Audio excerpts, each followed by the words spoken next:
তো আপনার প্রতি প্রশ্ন যে আপনি কি রেডি আছেন কিনা ইয়েতে?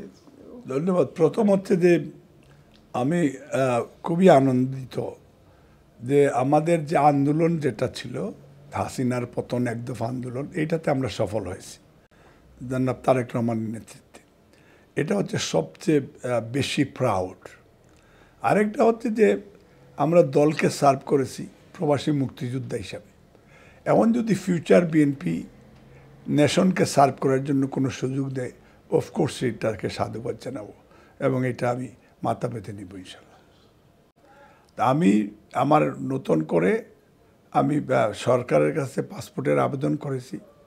আমার আবেদন হলে আমি বাংলাদেশি পাসপোর্ট নিয়ে বাংলাদেশের নাগরিক হিসাবে দেশে যাব এবং সেখানে আমি যদি ইলেকশন করতে হয় আমি যে বাংলাদেশি নাগরিক হিসাবে আমি ইলেকশন করব এবং যদি সেখানে আমার দ্বৈত নাগরিক আমি থাকবো না। এটা তো এখানে সারেন্ডার করে যেতে হবে আগে। আমি অলরেডি সারেন্ডারের পিটিশন দিয়ে দিয়েছি।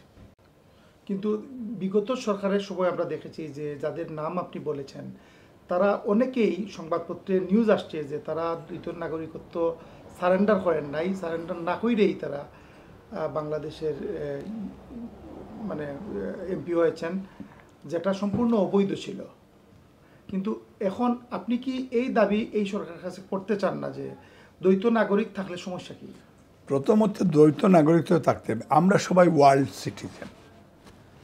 আমরা যদি বৈষম্য নীতি না করি, আমরা সবাই এদের মানবিক কারণে এদের মানুষ হিসাবে আমরা সারা পৃথিবীর সিটিজেন। আমরা যে যেখানে যাব, যে দেশে যাব, সেই দেশের আমরা যদি ডেমোক্রেটিক প্রসেসে অংশগ্রহণ করতে পারি, আমি মনে করি বাংলাদেশ সরকারকে আমি আপনার মাধ্যমে অ্যাপিল দিব যে ডক্টর ইউনূস অন্তত খুব লার্নেড, উনি একটা আইন করবেন যে এনি সিটিজেন বাংলাদেশি যদি তার একটা সিটিজেনশিপ থাকে, বাংলাদেশের যদি নাগরিকত্ব থাকে, যাতে সে নির্বাচন করতে পারে। মালিক ভাই, আরেকটি গুরুত্বপূর্ণ প্রশ্ন, সেটি হচ্ছে তৎকালীন প্রধানমন্ত্রী শেখ হাসিনা আমেরিকায় আপনাকে চায়ের দাওয়াত পর্যন্ত দিয়েছিলেন এবং আপনি প্রত্যাখ্যান করেছেন। কিন্তু সেই শেখ হাসিনা এখন পালিয়ে ভারতে অবস্থান করছেন।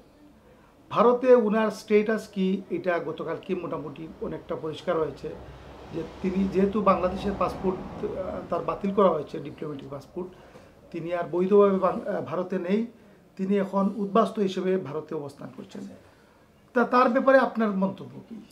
প্রথম হচ্ছে যে উনি আমাকে ডেফিনেটলি চার দাওয়াত দিয়েছিলেন, বাট আমার কন্ডিশন ছিল আমার নেত্রীকে যদি আনকন্ডিশনাল রিলিজ দিয়ে দেশের বাইরে চিকিৎসার জন্য দিলে আমি চা খাবো। অফকোর্স আমি সেই ইয়ে করেছি, কিন্তু ওনারা বলেছিলেন যে আগে আমি গেলে পরে ওনারা দিবেন। তখন আমি বলেছিলাম যে আপনাদের সাথে এর আগেও বিএনপি একাধিক বৈঠক ডায়লগ করেছে, আপনারা কথা দিয়ে কথা রাখেন নাই, তো সেই জন্য আমি আর যাইনি। হ্যাঁ, এখন যদি ওনার যে বর্তমান যে সিচুয়েশন, উনি দেশ ছেড়ে চলে গেছেন, উনি হাজারো মানুষকে উনি গুলি করে পাখির মতো মেরেছেন, সেইখানে আমি মনে করি যে আইনের মাধ্যমে বাংলাদেশি আইনে তাকে ফেরত নিয়ে আসবে, বাংলাদেশে তার বিচার হবে। আর আমি এজ এ হিউম্যান বিইং হিসাবে আমি তাকে আমি মনে করি যে তার দুঃসময়ে তাকে আমি কংগ্রাচুলেট করি যে উনি যদি ওনার ভুল ত্রুটি স্বীকার করে জাতির কাছে ক্ষমা চায়, বেগম খালেদা জিয়ার কাছে ক্ষমা চায়, তাহলে আমি যুক্তরাজ্যে আমিও তাকে স্বাগত জানাবো। এই যে গণহত্যার জন্য আওয়ামী লীগের তো বিচার হবে, বিচারের পরে কি আওয়ামী লীগ রাজনীতিতে আবার সক্রিয় হতে পারবে কিনা, সুযোগ আছে কিনা? ধন্যবাদ আপনাকে। প্রথম হচ্ছে যে আমি যেটা আওয়ামী লীগের বেলা আমি বলবো এবং ডক্টর ইউনূস সাহেবকেও বলবো যে আপনারা যদি আওয়ামী লীগও যদি শেখ সাহেবের প্রতি ওনার রেসপেক্ট থাকে, শেখ সাহেব কিন্তু আওয়ামী লীগকে ব্যান্ড করেছিলেন। তো আমি মনে করি যে ডক্টর ইউনূস সেই শেখ সাহেবের আশা পূর্ণ করবে, আওয়ামী লীগকে ব্যান্ড করবে। আওয়ামী লীগ যদি রিয়েলাইজ করে রাজনীতি করার জন্য, যেটা শহীদ রাষ্ট্রপতি জিয়াউর রহমানের কাছে তারা অ্যাপিল দিয়েছিলেন এবং আবেদন করেছিলেন। পরে শহীদ রাষ্ট্রপতি জিয়াউর রহমান বাকশালের পরিবর্তে আওয়ামী লীগ দিয়েছিলেন।